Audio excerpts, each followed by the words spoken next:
What if I told you that you already have all the faith you need to succeed in everything that God has called you to?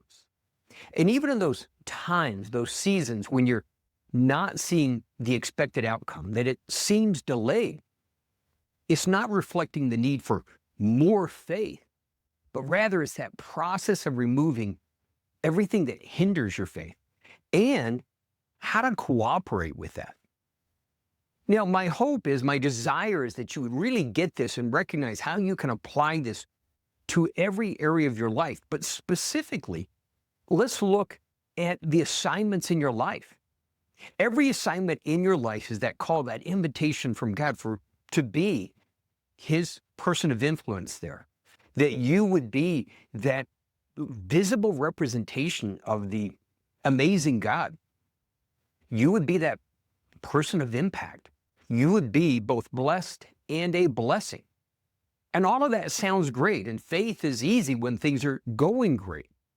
But the reality is, especially in many assignments, there are often seasons when you're not seeing the result, regardless of your best intentions and best effort. How do you maintain that faith? How do you not succumb to distraction and discouragement? And it's understanding faith is not just the necessity to succeed, but what is faith?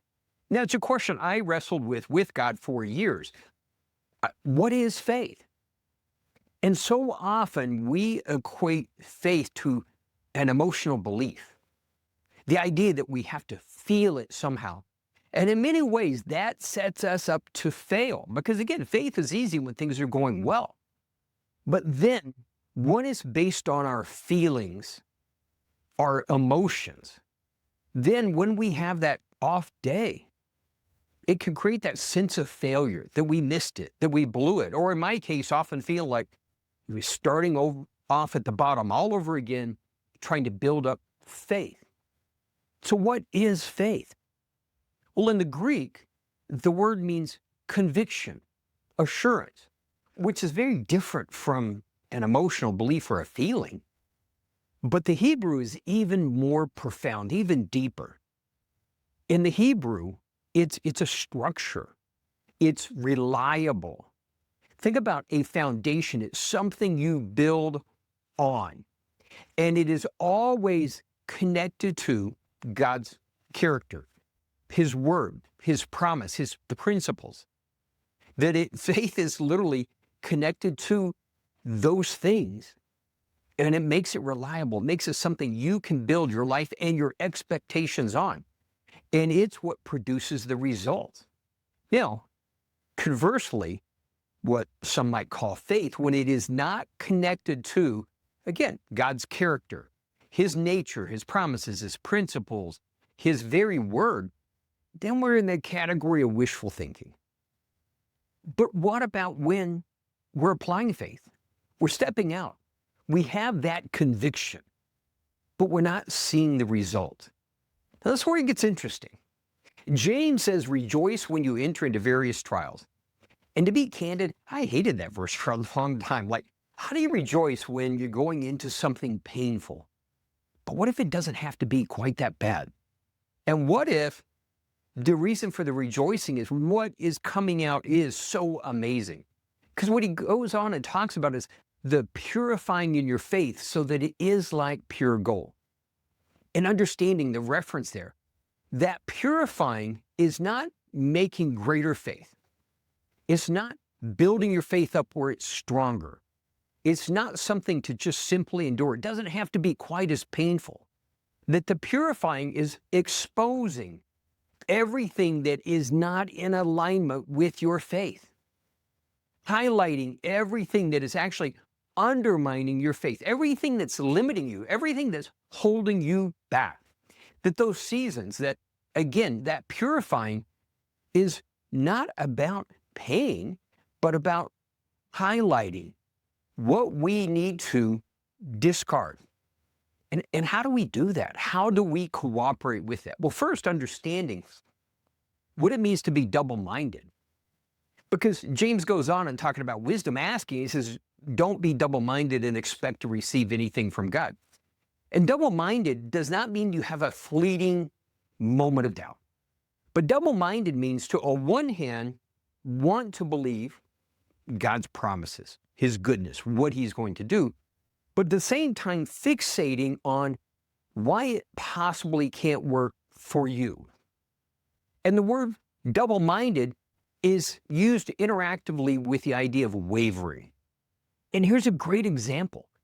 Talking about Abraham. Now, Abraham got this amazing, outrageously good promise from God. And then he waited and waited and waited. And so when it says Abraham did not waver in unbelief, it's not saying that he never had that fleeting thought of like, God, how can it work? But what it meant was that he's not double-minded, but he was judging thoroughly. That even when he had that fleeting thought, that he chose to trust what God's word said in spite of overwhelming evidence to the contrary. And that every time he reaffirmed that, he literally was removing the obstacles, the hindrances, those things that undermined his faith. So how do we cooperate? How do we make it where the process isn't quite so hard? And here's just a few thoughts. The first is, when James says rejoice, that he's right, is recognizing the point here is not about rejection, but rather removing every hindrance to your success, to the faith that will lead you to that amazing things God has for you. That it's literally about highlighting the things that are just holding you back. And how do we do that then? Then we cooperate by meditating on God's promises, his principle, his character, the things that are directly aligned with and connected to what we need at that moment, and personalizing it.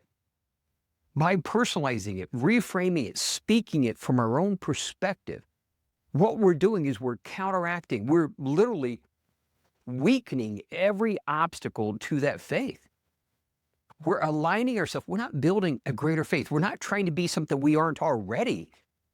We're just in the process of chipping away the stuff that doesn't strengthen us, chipping away those things that only limit us, building that confident assurance where you wind up with a faith that is pure gold, that is absolutely conviction, assurance, absolutely convinced, building on a structure that is absolutely reliable because you know that God is faithful.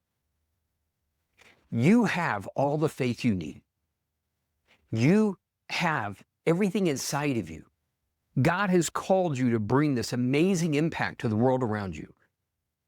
God's called you to be a person of influence and a person of destiny.